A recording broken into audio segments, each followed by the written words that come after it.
नमस्कार दोस्तों। मैं रोहित और आपका RK2 एजुकेशन पॉइंट में आपका स्वागत करता हूं। मैं आज आपके लिए कक्षा 10वीं के विज्ञान के बहुविकल्पीय मोस्ट IMP क्वेश्चन लेकर आया हूं। आप लोग ध्यान से देखिए और समझिए और पेपर में इनको सॉल्व करिए, पेपर में आए तो ठीक है। इम्पोर्टेंट है, अच्छे ध्यान से समझना। मैं तो अच्छे से गहराई से समझाने की कोशिश करूंगा और आप भी ध्यान से समझना। एक एक चीज़ आपको क्लियर कराते चलूंगा, ठीक है। तो चलिए तैयार हो जाइए आप लोग और किताबें निकाल लीजिए, कॉपी निकाल लीजिए, उसमें नोट कर लीजिए, ठीक है। तो चलिए हम शुरुआत करते हैं विज्ञान के अध्याय 1 रासायनिक समीकरण एवं अभिक्रिया के बारे में।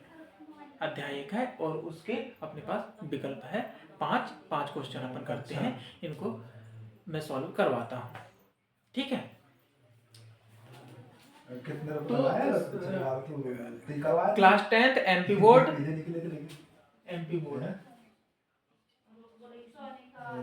दोनों साइड के, ठीक है। चलिए सबसे पहला क्वेश्चन है अपना कि निम्न में कौन सा परिवर्तन है करके बोला। निम्न में कौन सा परिवर्तन है, तो अपन देखते हैं। सबसे पहले अपने पास खौलते पानी से जलवाष्प बनना, खौलते पानी से जलवाष्प बनना और बर्फ का पिघलकर जल बनना और नमक का पानी में घुलना और LPG गैस का दहन।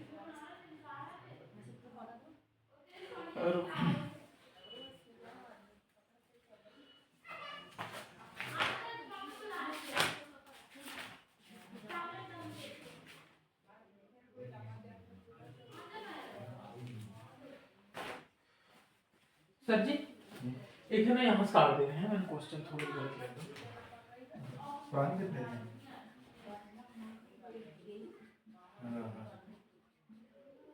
कितने देना है? 200 का कम है। मैं आधा घंटा बाद करूँगा, मैं नंबर दे दूँगा। सॉरी, वो क्वेश्चन थोड़ा सा गलत हो गया था, गलत लिख लिया था। ध्यान से देखो अपना पहला क्वेश्चन है फर्स्ट का, निम्न में से कौन सा भौतिक परिवर्तन नहीं है करके बोला है। भौतिक परिवर्तन नहीं है मतलब क्या होगा कि भौतिक परिवर्तन नहीं है तो कौन सा परिवर्तन होगा, रासायनिक परिवर्तन होगा। तो इनमें से अपने को देखना है, 4 ऑप्शन है अपने पास, तो इनमें से अपना भौतिक परिवर्तन नहीं है उसको अपने को टिक लगाना है। अपना टिक कौन सा वाला होगा, जो रासायनिक परिवर्तन होगा वो वाला होगा। तो सबसे पहले देखते हैं अपन खौलते पानी से जल वाष्प का बनना। जब हम पानी को बहुत ज्यादा गर्म करेंगे, खौलते पानी मतलब 100 डिग्री सेल्सियस कर दी, उससे भाप बन जाएगी, भाप से फिर उसको रिसाइकल करके फिर क्या बन जाएगा, अपना पानी बन जाएगा, ठीक है। तो यहाँ पर तो देखो पानी से जलवाष्प बन रहा है, फिर जलवाष्प से वर्षा के रूप में पानी गिरता है तो अपना पानी ही रहेगा। तो ये अपना भौतिक परिवर्तन हो जाएगा।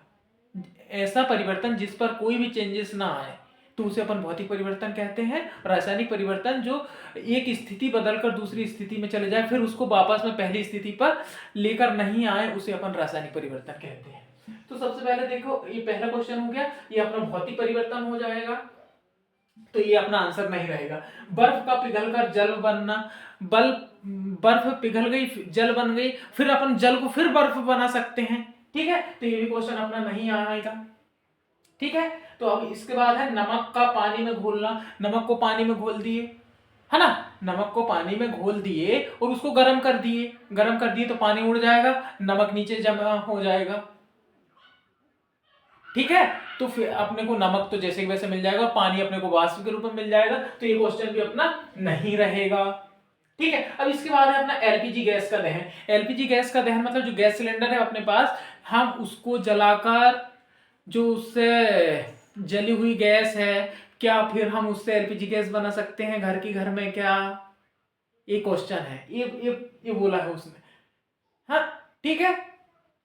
तो ये अपना सही आंसर आ जाएगा। नहीं, हम ऐसा नहीं कर सकते, ये कौन सा, ये अपना भौतिक परिवर्तन नहीं रहेगा, भौतिक परिवर्तन अपना नहीं रहेगा। तो ये अपना कौन सा परिवर्तन कहला जाएगा, रासायनिक परिवर्तन रहेगा।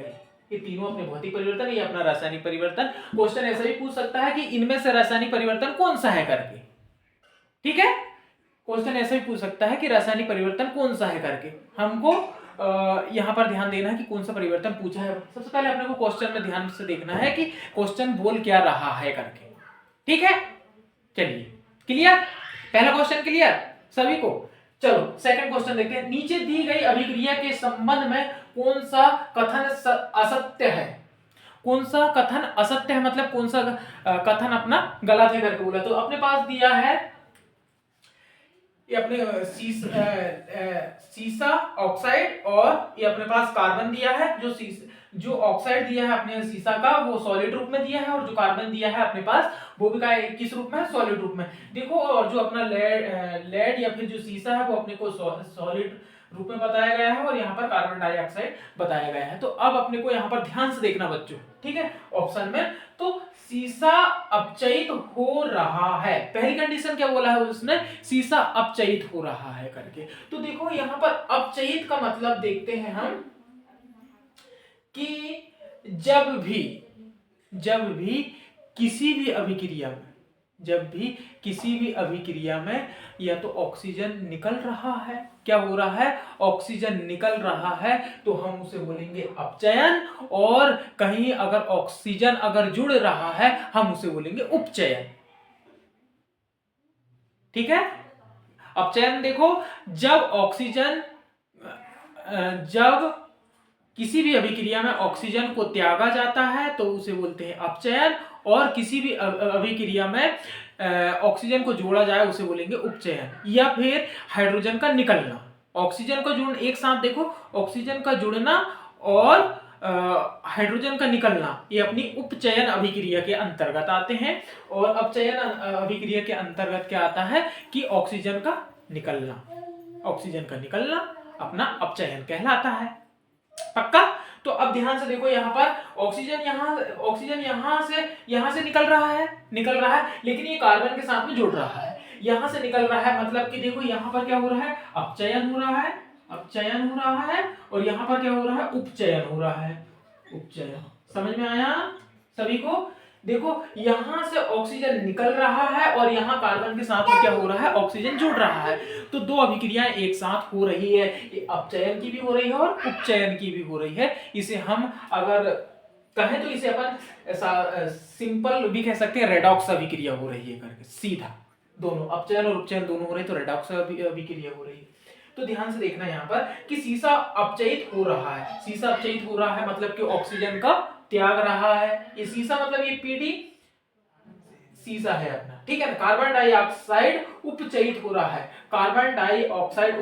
रहा है, बिल्कुल हो रहा है। कार्बन के साथ में ऑक्सीजन जुड़ रहा है तो मतलब उपचयित हो रहा है, ऑक्सीजन जुड़ रहा है कार्बन के साथ में। तो कार्बन उपचयित हो रहा है नहीं, कार्बन उपचयित नहीं हो रहा है, ठीक है। लेड ऑक्साइड अपचयित हो रहा है, ए भी नहीं हो रहा है। तो अपने आंसर आ जाएंगे कौन सा, ए भी आ जाएगा और बी भी आ जाएगा। इसका आंसर आ जाएगा ए और बी, ठीक है। चलो नेक्स्ट क्वेश्चन देखते हैं, तीसरा अपने पास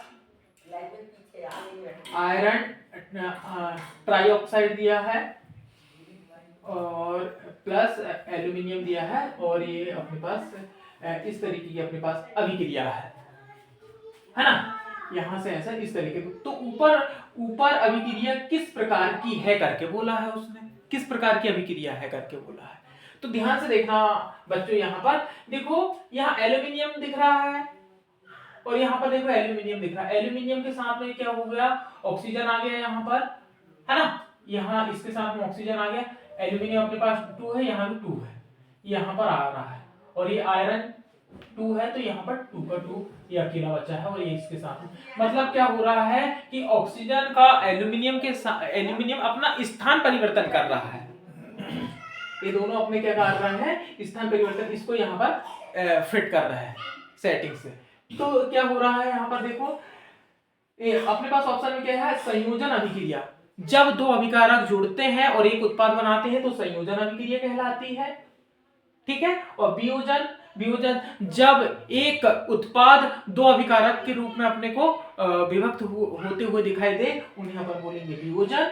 और देखो द्विविस्थापन, द्विविस्थापन के बारे में इसके बाद बताऊंगा। विस्थापन, विस्थापन अभिक्रिया क्या होती है कि एक अभिकारक का एक अणु दूसरे अभिकारक के अणु के साथ में क्रिया कर ले, हम उसे बोलेंगे विस्थापन अभिक्रिया। जैसे कि देखो यहाँ पर ये ऑक्सीजन एल्यूमिनियम के साथ में फिट हो रहा है और ये आयरन तो जैसे के वैसा है, और अगर यहाँ पर और कुछ अगर रहता तो वो इसके साथ भी क्या हो जाता, फिट हो जाता, तो हम उसे बोलेंगे विस्थापन अभिक्रिया। द्विविस्थापन ये एक बार हुई है, ये कितने बार हुई है, एक बार हुई, अगर दो बार हो जाए तो उसे अपन द्विविस्थापन अभिक्रिया कहेंगे। ठीक है, चलिए नेक्स्ट क्वेश्चन है, लोहे चूर्ण पर तनु हाइड्रोक्लोरिक अम्ल डालने से क्या होगा।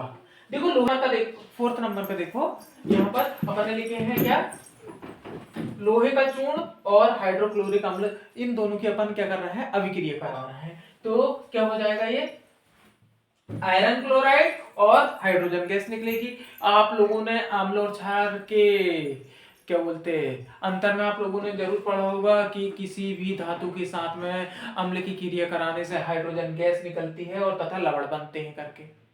ठीक है, तो यहाँ पर देखते हैं अपन हाइड्रोजन गैस एवं आयरन क्लोराइड। आयरन क्लोराइड बन रहा है यहाँ पर पक्का, और हाइड्रोजन गैस निकल रही है, हाँ ये दोनों हो रही है, तो मतलब पहला तो आंसर सही है। अब दूसरा देख लेते हैं, क्लोरीन गैस एवं आयरन हाइड्रोक्साइड, क्लोरीन गैस निकल रही है क्या, नहीं निकल रही है, और हाइड्रोक्साइड बनता है क्या, क्लोरीन गैस तो बने नहीं रही, तो ये अपना गलत हो जाएगा ये आंसर। कोई अभिक्रिया नहीं हो रही भैया, अभिक्रिया हो रही है, अभिक्रिया हो रही, क्लोरीन आयरन के साथ में एक संयुक्त करके क्या बना रहा है, एक उत्पाद बना रहा है, और हाइड्रोजन गैस निकल रही है, हो रही है, ये भी गलत है क्वेश्चन। आयरन लवण, आयरन लवण बन रहा है, हाँ आयरन लवण बन रहा है, एवं जल बन रहा है क्या, जल नहीं बन रहा है, जल नहीं बन रहा है, यहाँ पर अपना क्या बन रहा है, अपनी हाइड्रोजन गैस निकल रही है करके। आधा सही है ये वाला आंसर, लेकिन आधा गलत है, तो इस पर थोड़ा सा ध्यान से देखना, देखकर इसको टिक लगाना। ठीक है, चलिए इसके बाद अपने फिफ्थ नंबर का क्वेश्चन है कि कैल्शियम ऑक्साइड और अपना पानी, calcium oxide calcium hydroxide plus ऊष्मा अभिक्रिया है करके बोला है। तो देखो अपने पास जो बुझा हुआ चूना है वो अपने पास सॉलिड रूप में है, जो चूना है, चूना का पत्थर है वो अपने पास सॉलिड रूप में है, और जो पानी है लिक्विड रूप में है। तो और क्या बन रहा है, कैल्शियम, और ये अपने पास बन रहा है एक्वा। एक्वा मतलब होता है बाष्प के रूप में, है ना, बाष्प के रूप में, प्लस ऊष्मा, मतलब ऊष्मा भी निकल रही है यहाँ पर, ये दोनों अभिक्रिया हो रही है, ऊष्मा भी निकल रही है करके, तो अभिक्रिया है बोला। इसमें बोला है संयोजन अभिक्रिया बोला है, तो संयोजन अभिक्रिया जब दो अभिकारक मिलकर एक उत्पाद बनाए तो हम उसे बोलते हैं संयोजन अभिक्रिया। तो देखो दो क्या बोलते हैं, दो अभिकारक तो है, लेकिन अपने पास ऊष्मा की कोई विशेषता के बारे में अपन ने पढ़े हैं क्या, नहीं पढ़े हैं, तो ऊष्मा को, तो इसमें क्या ऊष्मा भी निकल रही है, तो अपनी संयोजन अभिक्रिया नहीं रहेगी। बी नंबर का देखते हैं, ऊष्माक्षेपी अभिक्रिया। ऊष्माक्षेपी अभिक्रिया क्या कहलाती है कि